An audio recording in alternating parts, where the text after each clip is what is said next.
Big news! Sephora is now on Uber Eats. So if you find yourself facing a beauty emergency, like needing a last-minute gift, or you're just out of your favorite mascara, again, don't panic. We got you. Order now and get $10 off on Sephora orders of $50 or more on the Uber Eats app. Order now. Offer ends October 30th. One order per customer. Additional terms apply. See app for availability. Delivery fees may apply.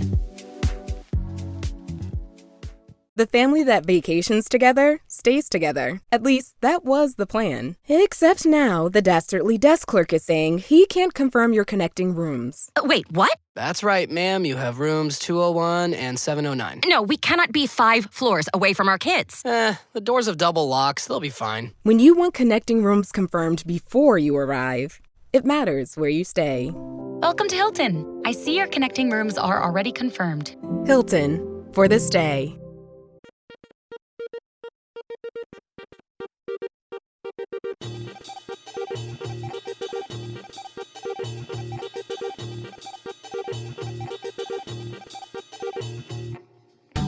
My name is Ryan Pack. And I'm Nicole Barlow. And this is Soundtrack Your Life, where we speak with the guests about a soundtrack that is important to them. Our guest is musical artist Cat Robichaud. She has just released the single Ouija Board, which you can find wherever you listen to music. Welcome, Cat. Welcome, Cat. Hi. Thank you so much for having me. This is going to be so much fun. Welcome, Cat, who is currently, even though you can't see it, holding a cat. Yeah. Yeah, I was going to say Holding a welcome little Cat kitten. with Cat. Welcome, Yeah. Cat, with an added cat. I've got about a 4-month-old boy kitten named Whiskey, and he's currently have my Terror Vault hoodie turned around so that he's hanging out in the hoodie part. Yeah. Hopefully he'll go to sleep. Uh-oh. Nope. He wants to be part of the podcast. Uh-oh. He's Okay. definitely He's done. Maybe. Okay. So you've got a new single out. You've got a 4-month kitten. Yeah. And you also are celebrating the 10th anniversary of your Misfit Cabaret show. Yeah. It's 10 years in San Francisco. And we've also been in Seattle for 8 years, maybe 9 years. And we also dabble in Los Angeles and Portland. Yeah, very cool. Congratulations. Nothing gets to 10 years. Yeah, in this economy. In this economy, In this economy. at Cabaret. No, it's really fantastic. And it sounds like you have some tour dates coming up as well. If people want to come see it. Yeah, absolutely. We're going to be in Seattle at the Triple Door, which is in the Pike Place area from November 13th to the 15th. We're taking our Heartbreaker show. And then on November 28th, we're back in San Francisco at the Great American Music Hall for a brand new show called Ghosted, in which I play a medium, and we're having a little seance, and all of our performers are ghosts that I summon to come and tell their sad stories of their demise. Very cool. Great trailer. Yeah, me fun. So, Kat, before we get into the movie that you've selected, why don't you give us a little bit of background about how you started Misfit Cabaret? What does that journey look like? Oh, I moved to the Bay Area 11 years ago. And I just started playing. I put a band together and then very quickly realized that I couldn't afford to keep doing that, because it's not an all-in situation. So I was paying my band members. So I scaled down to a lounge act where it was just me and a pianist. And that seemed to suit my personality really well because my background is musicals and glam rock, 80s hair metal and stuff. So the theatrical rock and roll side of things. And it really fit my persona. And so then I went and I played this actual speakeasy in the Soma district of San Francisco. And the bartender was my business partner, Jordan Nathan. And afterwards, she approached me and said that she would really love to produce a show with me. And at that point, I had been playing shows where, I hate it when the bands are switching over and people get bored and they start thinking about going home and getting cozy and watching Netflix. So it's why don't we have drag and burlesque performers performers in between the band changes over, so people don't get scared, don't get bored, scared. So people don't get bored, and so that just that kind of manifested into Misfit Cabaret, where you know I'm definitely like a latchkey kid that was raised on HBO just Right. constantly being on, and my parents not watching what I was watching. I had two older brothers, so I watched a ton of horror movies growing up. My dad raised me on musicals. And so with Misfit Cabaret, I got to marry rock and roll Broadway and pop culture. So if you come to a show, I write a lot of original music for it, but we also do a lot of covers. Each show is themed, and so all the music that we do is themed around so maybe like we'll do cinephilia would be the one to talk about that's be appropriate for this show, which is all cult films.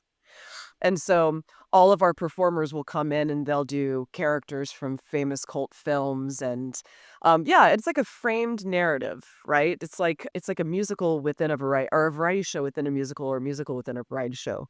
It's ridiculously fun. Yeah, that sounds like fun. Yeah, sounds incredibly fun. So fun. Yeah. Next time you're in LA, we'll have to check it out. I know. So we started at the Hayworth Dynasty Typewriter. And Oh, I know then that.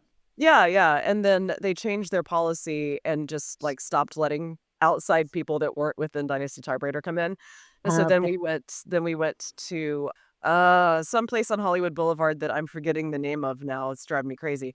But we went there once and it was not a good fit. So we're working on getting back into LA. But yeah, it's a really, really hard time to produce shows right now. Yeah, I'm Theaters sure. are really, really struggling. So you're just constantly hearing about venues shutting down, and Broadway's going on Yeah. strike, and it's just yeah. So we're just really fortunate that we're still going, and we have to keep pivoting to make the show work.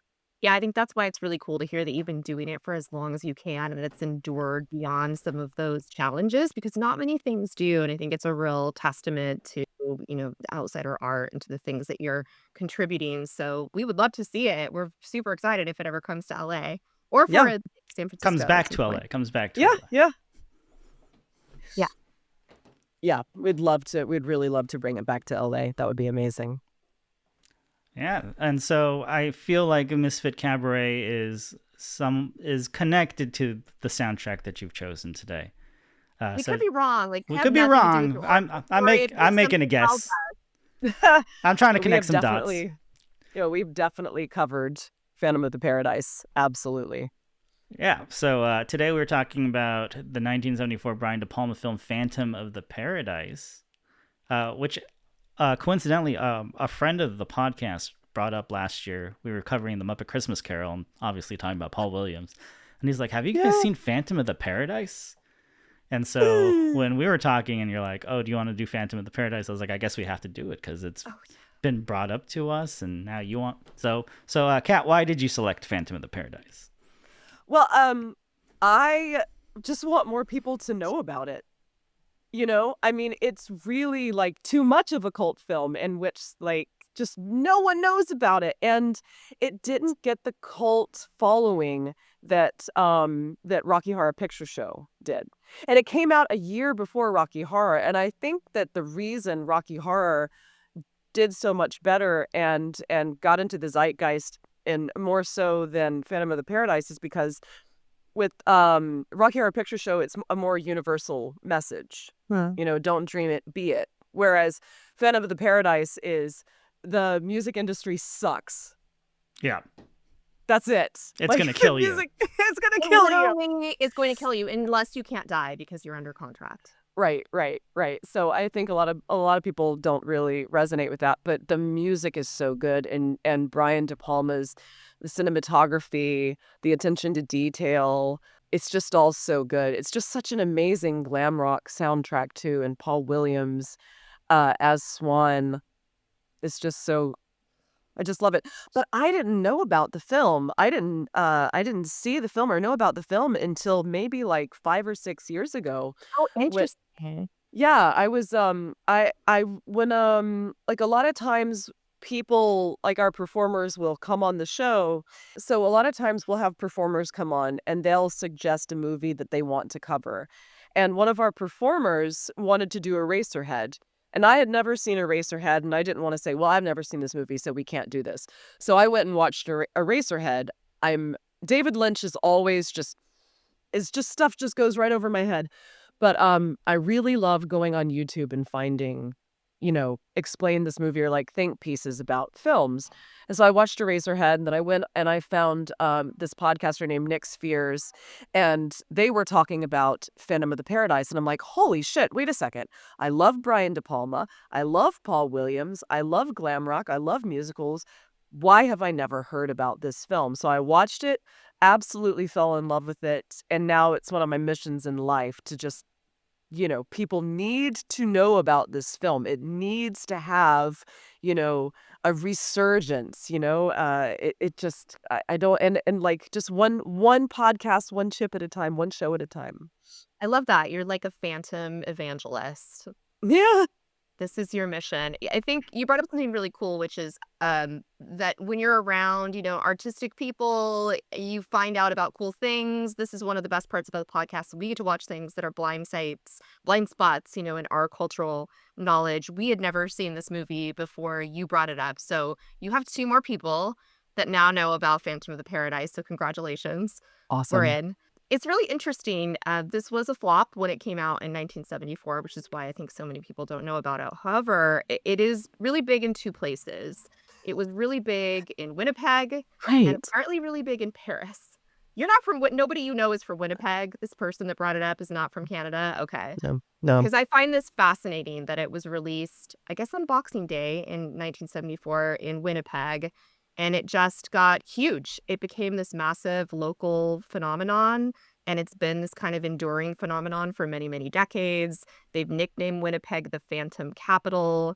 They have, screenings of it once a year where fans, PHANS, come to celebrate this. It's like a really big deal there. And it's also a really big deal, I think, amongst it's like the favorite movie of some of your favorite artists, which is crazy. I also wanted to add that it's also really big in El Salvador. So when it came out in El Salvador, they mistakenly gave it a PG rating. Oops. So kids would watch it and they'd be like, I can't believe this is PG. This must be a mistake. So they would watch it like 3 times a day in the theaters. Oh my God, don't let your kids watch Phantom of the Paradise on accident. Unless they're older. They could probably handle it. It's not that bad. I'm confused. Yeah. You brought up Rocky Horror Picture Show, and there are, I think, some people that would argue this movie walked so that Rocky Horror could run. Yeah. Do you find them similar, or do you find them very different? Well, obviously I compared the 2. So I do find them very similar. I think, they're both glam rock musicals. They're both highly saturated. And I guess you could compare Frankenfurter to Swan, and you've got but then you have Jessica Harper.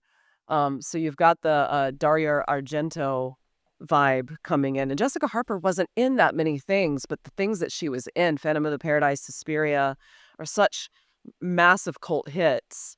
And both really play with just oversaturation of color and are both such beautiful films. But yeah, one thing that I think is really interesting about Phantom of the Paradise is that they just keep taking the same song and just trying to make it fit in all these different genres. It's the same song, but they just keep trying to make it work. But what's funny is that the best version is the one that Winslow writes, that he's currently playing, and then Paul Williams sings at the very end. Yeah, Paul Williams has such a lovely rendition of it in this film, and so it's funny to hear his singing voice, but then also have him be this really evil Phil Spector character. Swan. He's really quite a vibe in this movie. Oh, he's the best, and He's very sinister. I quote him all the time from this film. And him and Beef. You don't know how right you are, Goliath. Yeah, so good. So good. What's that line at the end of the movie? Like, an assassination on national television? Like, that's entertainment. Yeah. Yeah, and I feel like, to me, this movie didn't give me a lot of Rocky Horror necessarily, but it did kind of remind me of Beyond the Valley of the Dolls, 'Cause it's Oh, kind of yeah. a weird blend of, like, satire, a little bit of horror, camp, and then it's like, it's this send up of the evils of the music industry. So to Hmm. me, there's like parallels for that film, but it is very unique and it's very interesting. On paper, it's a terrible idea. Like the plot points are crazy. Like it's the kind Mm. of thing that could only be made in the 70s. You could not make this movie today. Well, you could. It wouldn't be probably be A24. Uh, which is where all the good movies are coming from. I feel like A24 is kind of like, yeah, it's kind of like worn out its welcome mat just a little bit of like at first there's like, holy shit, this movie is A24, it's going to be amazing. And now it's like, I mean, it's original. Right. I mean, it's kind of like the Pixar thing where at first any Yeah. Pixar movie was like must see. Hmm. Now it's like, oh, it's just another Pixar movie. Yeah, exactly. Yeah. But yeah, I mean, it's got a really cool look to it, like you said, with the oversaturation. Hmm. At first, I got kind of like Flash Gordon vibes from it because that's Yeah. also a very beautiful film with also a very glammy soundtrack because you have Queen doing Flash Gordon. Hmm. I also got a little bit of Xanadu as well Sure. with a lot of the combining of like, let's take, some of these very like historic pieces of literature and try to like combine that in our story. So we're going to start this roller skating disco, but, we're going to also talk about like Greek mythology.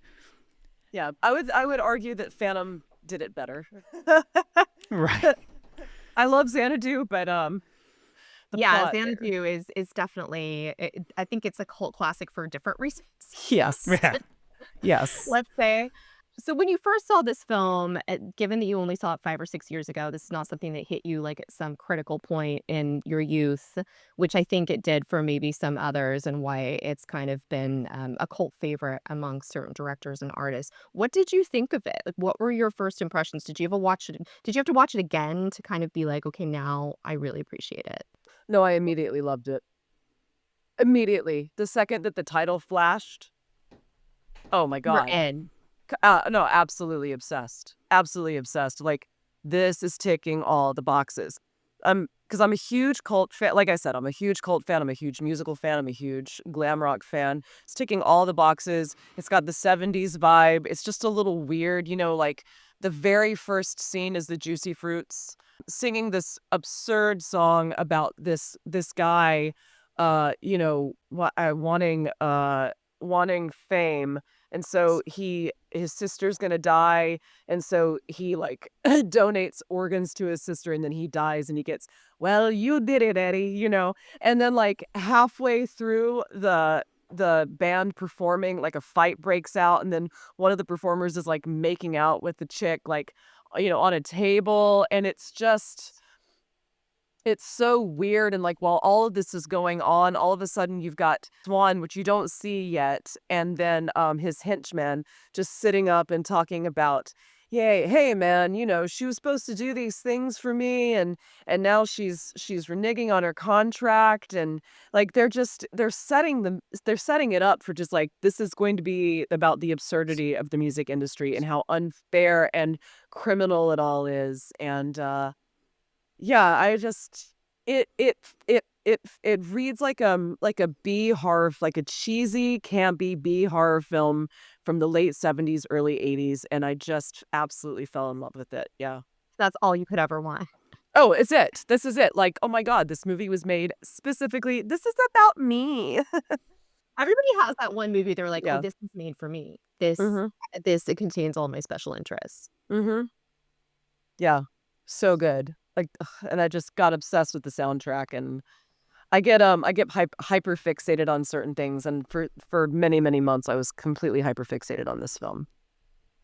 Yeah, it's funny. I think there's a oral history of the movie where they talked to Paul Williams and a few of the people involved in the film. And one of the guys from the Juicy Fruit said that the fight in the beginning of the film, like, it's not really in the script. He just thought like, hey, Brian De Palma, like, I should like get in a fight in between like my singing parts. Yeah. Just like knock a guy out. And yeah, why not? Yeah, why not? Why not? This would be great. Yeah, and then I'm going to make out with some like lady and then like bring her bra with me on stage. Yeah, it's absurdism, right? Like kind of like borderline Dadaism of just like, let's just be just absolutely weird about this. It's kind of like what Pee Wee Herman was tapping into, Mhm. Paul Rubens was tapping into with the Groundlings when he first created Pee Wee. It was just like people would go to that show and out like the midnight showings of a Pee Wee, and it's just like, this is just absurdism. This is just weird, kooky shit from our childhood that's kind of being bastardized in an adult point of view. And yeah, it's kind of how I feel about Phantom of the Paradise, where it's just like, this is like this weird fever dream. I mean, you were talking about, I didn't grow up watching the film, but then you were talking about, in Winnipeg, they made it PG, and so these children were going to see it, and they didn't necessarily understand what was going on, but it shapes you so much. And me, like, growing up as a latchkey kid and just watching HBO all day long unsupervised, they were playing, and this is before they were like making their own shows, so they just had all of these like B films, these weird obscure cult B films they were playing throughout the day, were not appropriate at all for children to be watching. And so I just saw the weirdest stuff growing up, and it shaped me into who I am today. So I think even though I didn't grow up watching Phantom of the Paradise, it reads like one of those films that I would see as a kid, not know what it was, and then grow up trying to Google, like, what was the film that had this weird, you know, that's what it is to me. So I'm completely obsessed with it. And I saw Rocky from an early age because I had friends that had it on VHS, that like stole it from their parents' library, and we would watch it. And then high school and college, I had a local theater that would do midnight showings, and I was one of the smelly teenagers that would like sneak in and you know. Did you dress up? Oh yeah. Who was your character? Oh, just a weird little goth teen. You were just goth teen. Yeah, with like electrical tape on the nipples. Yep. We had Yeah. a guest who attended a screening at Rocky Horror, and it got canceled midway through because when they yelled toast, someone threw a toaster through the screen. Come And they on. just ruined it for everyone. Let's not do And that. now you can't have toasters. That's why you can't have toasters at Rocky Yeah. Horror. It's not very Rocky Horror fan behavior. Terrible. It's interesting that you bring up fandoms for cult movies, though. I feel like there's an important line somewhere with these latchkey kids, and I can relate to this too, that we're just consuming without any kind of oversight a bunch of weird shit. Not necessarily things that were, bad or like, but just things that were over your head. And I think watching things that feel over your head at a young age influences you in different ways. One of the big fans of this movie is Guillermo del Toro, the director Guillermo del Toro. And there's a story that Paul Williams tells about being approached by him when Guillermo is 16 at a concert, Paul Williams concert in Mexico City, with his copy of Phantom of the Paradise for Paul Williams to sign. Mm-hmm. And Paul Williams tells that story as kind of this movie was a huge flop for me at the time, but later it kind of secured me all these really interesting relationships and projects because Paul Williams did go on to do some of the score for the stage version of Pan's Labyrinth. Mm-hmm. And has worked with Guillermo del Toro since then. So it's just super interesting to me how this has been really important to a lot of very important, creative people. Paul Williams is actually developing Phantom of the Paradise now for a stage musical. This episode is brought to you by Nespresso. Gift magical mornings with Nespresso Virtuo Pop. Compact and stylish, Virtuo Pop is made to meet every morning coffee craving. From espresso to coffee, hot or iced, at the click of a button. And celebrate the season with Nespresso's limited edition coffee flavors. Sweet almond and hibiscus, cinnamon and candied tamarind, and festive double espresso. Magic in the making. Shop the holiday gift collection exclusively at Nespresso.com. Oh, good for Yeah, that him. seems to be it. Yeah, and it's super interesting, like overdue probably. Oh, But- massively overdue, yeah. But who will be Swan? Paul Williams could still do it. Can he still do it? Probably. I mean, it's kind of an Because ageless part you It's- can be. It Well, really, literally, it's an ageless part. But yeah, literally. Well, yeah, Literally.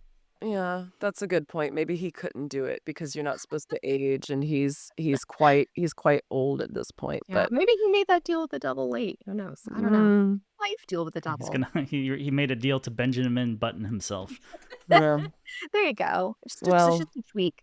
mm-hmm. So speaking of evangelists for this film, there is no, in Paul Williams' opinion, there is no bigger evangelist for this film than Edgar Wright. So director Edgar Wright on the James Corden show was talking to James Corden about his movie watching, and he told James Corden that sometimes he'll watch 3 movies a day as a director. You know, kind of makes sense.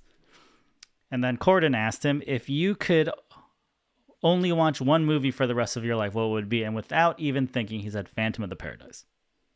Oh, sure. I can see that. I had to look up Edgar Wright really fast. I was like, who? Okay, yes, I've seen his movies. Yes, I mean an Edgar Wright film for sure. I kind of am not surprised. That feels unsurprising, but also for him to, have it that quick is pretty funny. And sometimes there are these lists of Edgar Wright's favorite movies that circulate, and that's definitely on there. So it's interesting to know that that's a big deal for him. Kat, do you know the relationship between this movie and Daft Punk? Are you familiar with that backstory? Is it The Mask? So yes and no. So apparently the 2 members of Daft Punk met at a screening of this movie, and it's reported that they've seen it together 20 times. Amazing. Which is crazy. And so there is some speculation, like maybe the masks were modeled after the Phantom's mask. And you can kind of see that, and you definitely see that like robot voice thing that they affect in their music come through. Phoenix.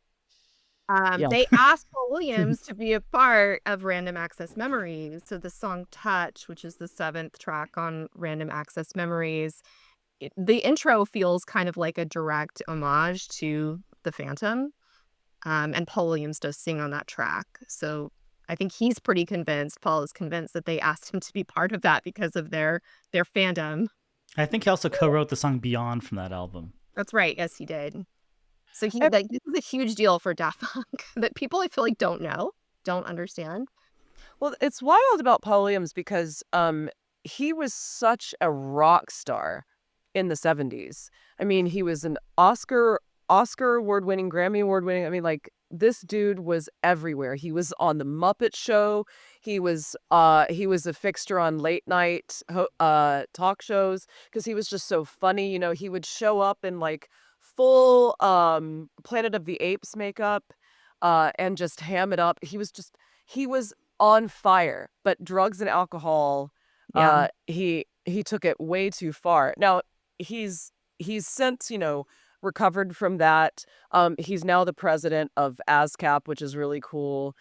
And he's working, but I was just thinking, it's like, he's such a legend. I mean, who can say that, like, that they were just in all of these different films, that they wrote music for so many different famous people, won all kinds of awards, was on the Muppet Show, just did all this weird stuff. And now that they have this retrospect, like this in like everybody, I mean, they wrote freaking Rainbow Connection. I mean, come on. Right? I mean, that alone, I think, would secure legendary status. But like Rainy Days and Mondays, we've only done, like, he's an incredible songwriter. Incredible. He's just like a totally amazing figure from the 70s that I do feel like people really overlook sometimes. He's super amazing. And extremely versatile. I mean, the songs in this movie, he's genre hopping from, kind of Beach Boys surf to, kind of like this glammy metal.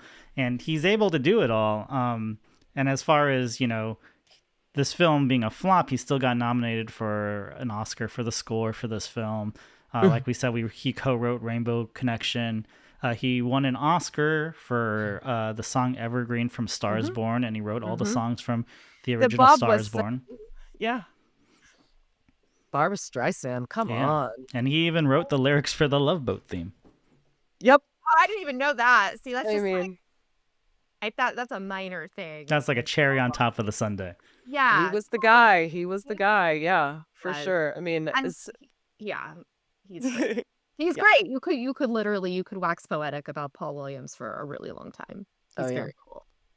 he's the songwriter. Brian De Palma is the filmmaker's filmmaker. You know. True. And this movie Um, looks great. Ryan, mhm. when we were texting the other day, is like, "Oh, this movie looks amazing." Brian De Palma really, Yeah, Oh, he really yeah. brought it. and it It's does. it's a great film also to have playing in the background. Good bar know? film. It's Yeah. a great bar film of like people walk in and they're like, "What is this? Yeah. What is this?" And it's just a vibe. It's just such a great vibe. Yeah, like the scene where he's trying to pick his new star for Mm-hmm. for Paradise, and it's like this panoramic shot of like these different bands, and he's just at his desk, and it just kind of pans over to the next band. Like that's such a cool shot. Yeah. Mm-hmm. There's a lot of cool set pieces too. That shot that's overhead of him inside the giant like vinyl record desk. Yes. Like the shot where he's like the Phantom is watching Swan get it on with Phoenix. from the like top of this like whatever atria. Yeah. Crazy. Like there's some crazy stuff in this movie that visually is just like really eye candy. It's like a pop glam Fantasia. Oh, it's so good. And I tried to recreate somebody's Super Like You. I had Misfit Cabaret did Monster Bash a few years ago, one of our Halloween shows, where we were paying homage to all of the classic monsters. And the way that I put a Frankenstein together was that we hid fake body parts in the audience, and that I had all of the performers dressed as goons go out and find the body parts. And my musical director, Brendan, was singing Somebody Super Like You, and I was the mad scientist. And I was like, yes, give me the parts, give me the parts. And then I put them together behind this giant screen.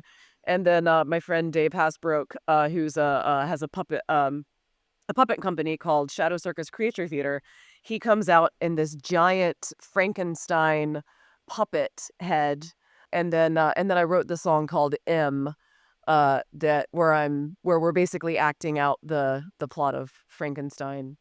But yeah, I mean, it's just like, and I knew sometimes Misfit Cabaret is like everybody is going to understand this reference, and then sometimes we do something as like two people are going to understand this reference, if that.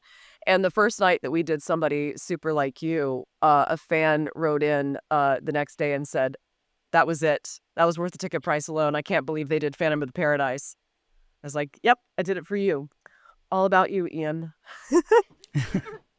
I read an awesome story about that scene where, they want the Paradise Theater to look like it's this massive theater full of people, but they only had like 100 people as far as extras and stuff. So they're like moving people around to make this place look like it's totally full. Like, Brian De Palma with his camera work had to really work some magic to make it look like it's this completely full like auditorium, as well as like all this stuff going on with, these planted audience members who are getting their legs and arms cut off. So it's pretty cool. It makes me think of the ending scene from the Blues Brothers, where it's just like, how in the world, the 70s must have been a very special time, without like TV and the internet as it is. There's nothing to do. So sure, you can just drive around the city all day and say, hey, there's going to be a show at this venue. And then everybody shows up, magically. And they're all singing Cab Calloway songs together. Okay. Just like that.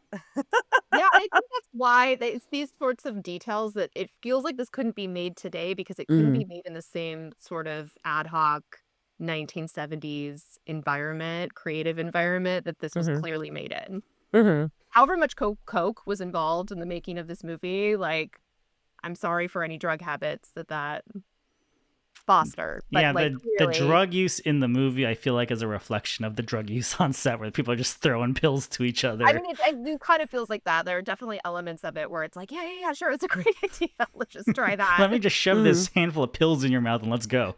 There's some Yeah. drug-fueled mania that's happening. I love that one shot too of like the contraction has all the pills like spilling off.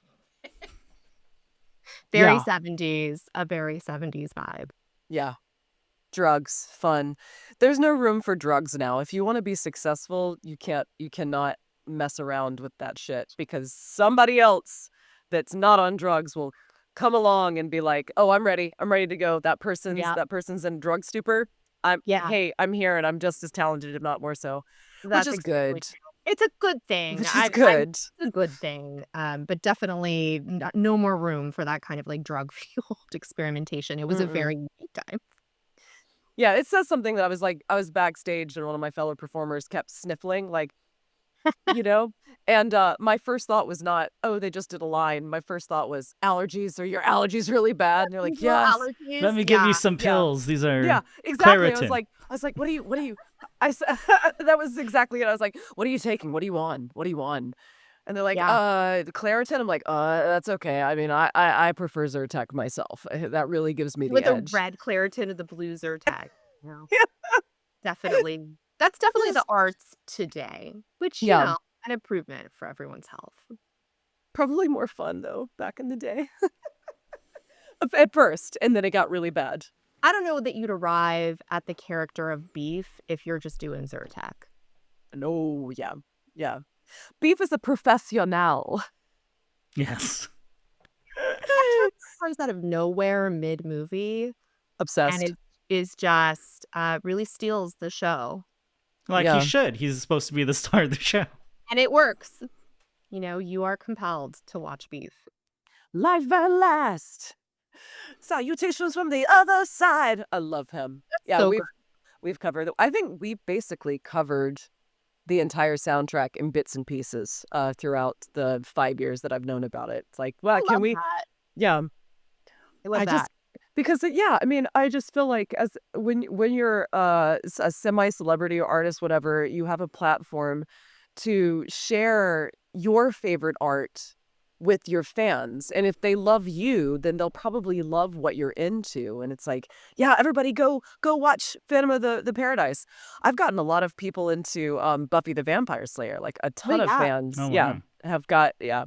And I hadn't watched Buffy the Vampire Slayer until a few years ago when we were doing a vampire themed show. And I knew that a lot of our fans really liked the show. And I want to make sure, that it's a very well-rounded show. So I started watching it and just got completely obsessed with it. And through my obsession, I've got so many people to watch that. And for whatever reason, it's easier to get people to watch Buffy the Vampire Slayer than Phantom of the Paradise. Well, It's like, I get it. I feel like there are elements of Phantom that are maybe not accessible if you're not a little bit of a film nerd, if you're not kind of inclined towards some of the things that this film tends to lean into. mhm. Buffy is on one hand very accessible, but on another hand like very deep. And I think as it goes on, it gets more so. It's just great storytelling. Yeah. All-timer. Buffy's so Yeah. great. I This love Buffy's the amazing. resurgence of Buffy fandom, but I love the resurgence of like any fandom. And you brought up the stage adaptation, and that you've done interpretations of these songs on stage, and I feel like that's what it's about. You the interpretations of this like don't seem to exist anywhere, and how else do you expose people to this? It feels like it needs to be on stage, and it's Yeah. not. Yeah. In Winnipeg, it is probably in Winnipeg. Probably in Winnipeg, yeah. But I mean, I've been waiting for Paul Williams to do something with this for years, and I screamed when I found out that he was doing a stage adaptation. It's like, oh my God, if please let this have some kind of resurgence, because I just feel like it deserves a much larger fan base than it already has. Yeah, I'm glad that he got it. I heard there were some like legal issues with it at one point because I think De Palma had a co-writer and then they sold it, and then he ended up buying it back and having to take out the co-writer's contributions to it because they were no longer involved with the project. So it could have been a little bit messy. I'm not sure. Huh. It did make it to streaming, so it couldn't have been that messy. But Oh, I bought it. I'm not risking having it go on. Like, I just when I need inspiration and I need to watch Phantom of the Paradise, I need to have it at the ready. oh yeah, I completely agree with that decision. but because before you know it, it's gone. Yep. Yep. It's like there's another cult film that I really love that it's just you can't find it anywhere. And it's Near Dark. Are you familiar with this film? Mm-mm. I don't think so. Okay, so I'm gonna turn you on to this because you're just gonna absolutely love it. Okay, it is a raunchy, smoky '80s vampire film that is directed by Catherine Bigelow. Whoa. Mm-hmm. Oh, that rings a bell now. I think it came up when we did a Lost Boys episode. I believe that it's kind of in that sort of sphere. Yeah. Oh, have you seen it, Ryan? No. I haven't seen it, but now that the Catherine Bigelow like 80s, I was like, oh yeah. I at least know what it is. Well, Bill Paxton is in it. Actually, half the cast of Aliens is in it because James Cameron was shooting Aliens at the same time, and Catherine Bigelow and James Cameron were married at the time, and so while they were on a break, Catherine stole half the cast, and she said, "Come and film this kind of film noir cowboy like Western '80s." Vampire film, and it's just so cool and underrated and so violent, and it's just so quintessentially '80s, and I just got absolutely obsessed with it. And I wrote a song called Vampire Love, which is based off of Near Dark. And anyway, that's just one of those films where it's just like, why isn't this everywhere? And why don't more people know about it? It's so good. It's one of the best vampire films I've ever seen. It should be more popular. It should be bigger. Well, that's a great rec. I'm checking that out. Near Dark. It's amazing. You will love it. I just wrote everything down. Yay! Love that. I know. With new, gentler scented Clorox disinfecting wipes, clean finally smells as good as it feels on everything from lamps to ceiling fans, even on your kid's toy shark. Oh, ouch. Clorox disinfecting wipes, now available in crisp lemon. Find it on Amazon. Clorox, clean feels good. So speaking of Brian De Palma, I have a film degree, I have a film studies degree, and I remember one year I went to my sister's place for Thanksgiving in college, and obviously wanting to talk to anyone about film because it's my major. I'm gonna make movies one day, so listen to me. And I ended up meeting a man named Brian De Palma, and he's like, "Oh, you're a film degree? Like, I've directed a few things." And, I was like, well, I don't think you would casually be the Brian De Palma if you were at my sister's party. And so, we talked, and he was great. He was very supportive and very, so wait, it was really Brian De Palma? No. Well, yes and no. Yes and no? How can it be yes and no? So his name is Brian De Palma, and he is a filmmaker, but he is not the Brian De Palma of Phantom Brian of the Palma. Well, wow, he's not fake. His name really is Brian De Palma. Yeah, but also you should change your name. Yeah, I was gonna say Brian De Palma. You may want to consider Brian Smith. Or, at least throw in an initial in there like Michael B. Jordan, right? Yeah, yeah. So it's like, wait, the Space Jam guy is making a boxing movie? That confused me as well, to be honest. But what change your name. Films? Like what's in his IMDb? Just some smaller films, and that's why I don't want to say he's the fake Brian De Palma. Like, he's a real Brian De Palma, but he has Brian De Palma is listening. I did not mean any of that. Yeah, so unfortunately, he just has the name of someone that is much more famous for what he is also doing. Yeah, I'm sure that he disappoints a lot of people at parties and meetings. It's an unfortunate coincidence. Let's say that. That's a tragedy. Yeah, but super nice and super insightful. Like, I still remember talking to him and being very impressed with his film knowledge, but also being like, wait, there's two Brian De Palmas that make movies, right? Yes. Yeah. Well, if we can't get the, more known Brian De Palma, maybe we can track this other Brian De Palma and see what he thinks of Phantom of the Paradise. Oh, I'm sure he knows about it. I'm sure people... yeah, just change your name. God, that's terrible. I would get so tired of that. It's like, no, I'm not doing very well. Yeah, it bums me out. It makes me anxious. I could never. I could never. But maybe people will check out the other Brian De Palma by hearing this story, and it's free publicity. That's his hope. Trying to do you a solid. I don't know. I think that's really that's really tough. I mean, look, hey, David Bowie changed his name. He was David Jones. And they're like, well, there's Davy Jones. You can't do that. And so What a David, perfect example. Yeah. yeah. And then David Bowie is like a way more recognizable standout name and very, very successful musician. Just change your name. You do it all the time. Yeah. The moral of the story is if Bowie can do it, so can you. Not for everything, but definitely for changing your name.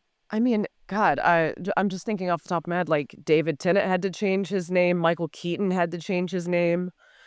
You do it all the time. Bob Dylan. Yeah, like everybody changes their name. It's pretty common thing. Ryan is like, I'm really hoping that other really nice Brian De Palma that I met at a function is not listening to this. Why? No, You should. Yeah. He needs this advice. It's free We're not publicity. being honest with him, Ryan. We're trying to help you, Brian. Friends are not being honest with him. His management is not being real. That's true. Because who would be like, yeah, that's fine. No one will be confused. No one will be disappointed. When they find out you didn't direct Carrie. Mm-hmm. You know. You don't want that. That's the other thing that's really cool about Phantom of the Paradise is that it has one of Brian De Palma's signature things is the split screen, you know, where you have two different things happening at once and then it converges. I really love that. Yeah, the stylistic choices that he makes in this movie are amazing. And even like just the Hitchcock homage in Beef's shower with the plunger. Oh, yeah. So good. When the thing happens with the plunger, you're like, okay, it didn't go where I thought it was going to go. But I was like, oh, this is very Brian De Palma. So last question for this is, what is your favorite song from the soundtrack if you had to pick one? Oh, Hell of It. Yeah. I think it's just so funny. Good for nothing, bad in bed. Nobody likes you and you're better off dead. Goodbye, goodbye. We're all come to say goodbye, goodbye, goodbye, goodbye. It's just so catchy. See, It's if so that catchy. doesn't make you want to see it live on stage, I don't know what will, because that was so fun. Even just that little snippet. Yeah, and Paul Williams actually performed that on some variety show in the 70s, and there are these backup dancers that are dressed like bats, and they jump in a pool. It's great. That's Wow. amazing. I don't know about you, but I want somebody to put together a streaming channel that is just weird 70s variety show shit, because I would watch that 24/7. Where is that streaming service? Brian De Palma, the other one. Will you start that, please? I'll get started on it. It sounds like something that Somebody I would do. start The other that, one. because I would sit there Clockwork Orange style and I would watch the whole thing until it changed me as a person. Maybe he just needs business cards that say Brian De Palma, the other one in parentheses. He probably does, to be honest with you. That's true. He's probably thought of that, and was like, oh, haha, what a novelty. I still think he should just change his name. Just do it, Brian. Fair enough. No The pressure. enough. The hell of it. That was great. And that is a great choice. That song is so mean. I love it. It is, yeah. So great.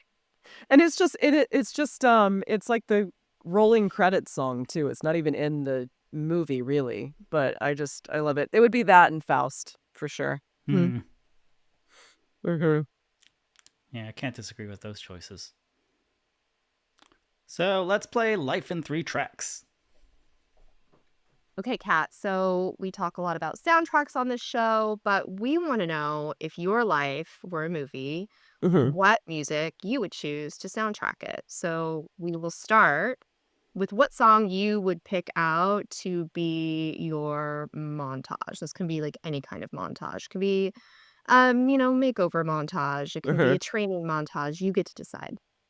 Okay, well, All of the songs that I picked are specifically from movies that Great. that I grew up obsessed with. So it would be Supermodel from Clueless, and it's Jill. I'm not going to say her last name right. Sobule. Thank you, Yeah, Sobule. Yes, great one. Sobule. Jill Sobule, Supermodel.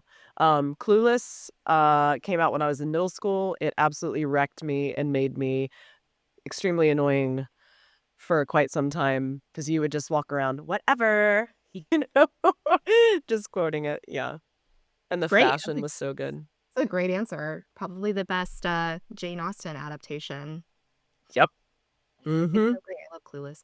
All right. So, what are you choosing for your romantic scene? And again, you can interpret this how you want. This can be a falling in love scene. This can be a sex scene. It can be anything you want. I'm going to go with Peter Gabriel's Your Eyes from Say Ooh, Anything. Nice. Is this the second pick for you for Your Eyes in Your Eyes? It might be. I believe so. I think it might be. But it's It's it's a classic.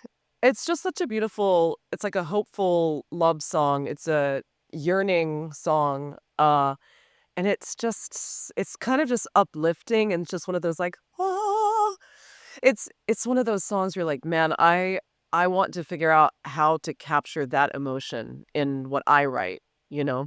Mm, yeah, it's a classic. And then finally, what are you choosing for your action scene? I'm choosing I Need a Hero, Bonnie Tyler. It's from the movie Who's Harry Crumb with John Candy when he's like racing. It's like the classic tarmac race scene, Yeah. where he's like on like Oh, the yeah. stairs thing, and it's just absolutely ridiculous. I love Which that you chose that movie as the reference for it too, because I Need a Hero has been it's a lot of things at this point.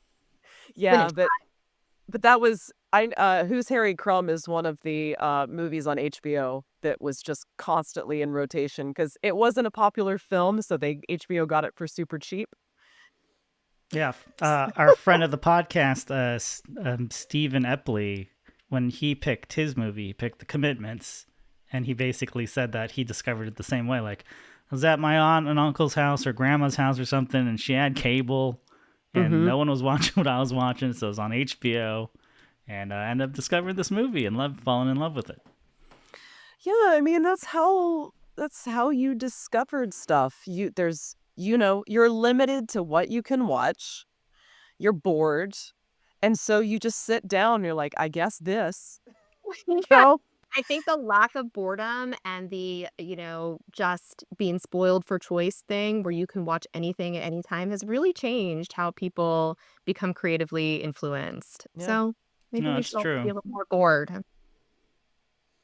Yeah, I mean, A little more it curious. is just kind of insane. Like I discover a lot of stuff through TikTok now. And that's the attention Don't span we of a all? fly Yeah. situation, right? Where it's just Now I'm like, a gnat. My brain no, is in no, gnat. Yeah, no, no. no. Yeah. Yeah, I get it. Mm-hmm. Yeah, I have a 3-year-old that more than 15 seconds of ads, and she's just like, stop it. I need to watch Bluey. And I'm like, sorry, we're at Grandpa's house and he has regular TV. The experience of having to sit through ads. God. Yeah, sitting through ads is like, no, you're just on your phone like, oh, ad. Brr, brr, brr, brr, brr. Bye. We're Or terrible. oh, it's Thursday night, so there's just no TV on for you today. Right. I don't even know what regular television is anymore. We just stream everything. Yeah. Yeah. Well, anyways, so thank you so much, Kat, for being on the podcast. Thank you for having me, Ryan and Nicole. This has been so much fun. Yeah, thank you for bringing this soundtrack to us and forcing us to finally watch it. Yay! Yes, I feel like I'm more complete now. It's something that I needed to see and know. So thank you. This is great. It's a great discussion, and you're so knowledgeable about it. I now want to see it on stage. Oh, God. Oh, my God. I can't wait. I want to see that. I also want to see Death Becomes Her on stage. Ooh, yes. Ooh. Yeah. That apparently is the Broadway version is really, really good. And I see clips of it on TikTok online. But yeah, I mean, I prefer people to write new stuff, new stories, original content, but I'm not gonna be mad about Phantom of the Paradise, getting the stage treatment. I think more exposure the better, and let's just turn more people on to this classic because it just deserves more love. Yeah, especially if Paul Williams is still involved. Yes. Oh my god, it's gonna be so good. I love Paul Williams so much. Paul Williams. He's our short king forever. The original short king, Paul Williams. The super short king. Yeah. Hey, Yeah. and in Winnipeg, if you want to celebrate this movie, you could always book Kat and her band, and they'll play some of the songs for you. We will. Just give us money and we'll come. I am manifesting that for you. Okay. That'd be great. Yeah. I think it makes great. perfect sense. I do too. So cool. But in the meantime, check out Ouija Board and all of Kat's catalog. Yes, please. Uh, I'm if all you're- over the platforms. Yeah, we'll put those in our show notes, how you can follow Kat, how you can find Kat. If you're in the Bay Area or Seattle, why don't you watch Kat live? Yes, please. And we'll put links to that as well. Obviously, if you listen to the podcast, you probably know we are on Instagram at SoundtrackCast and on Blue Sky at soundtrackyourlife.net. And we have a Patreon. Kat has a Patreon as well. I do. So join some Patreons. Support good arts. Should I plug patreon.com/CatRobiShow? I'm at KATROWBEESHOW Cat Roby Show on most platforms, Instagram and whatnot. But yeah, come hang out with me. I'm always posting. I do crazy makeup and I'm always posting weird stuff. So if you want weird content, go check it out. And I have a cute cat named Whiskey that I'm definitely exploiting for likes. Yeah, can confirm. Can confirm. But thank you again, Kat, and hopefully we'll see you down here soon. Oh, that would be wonderful. Thank you both so much for having me. Thank you, Kat. This is great. Appreciate you.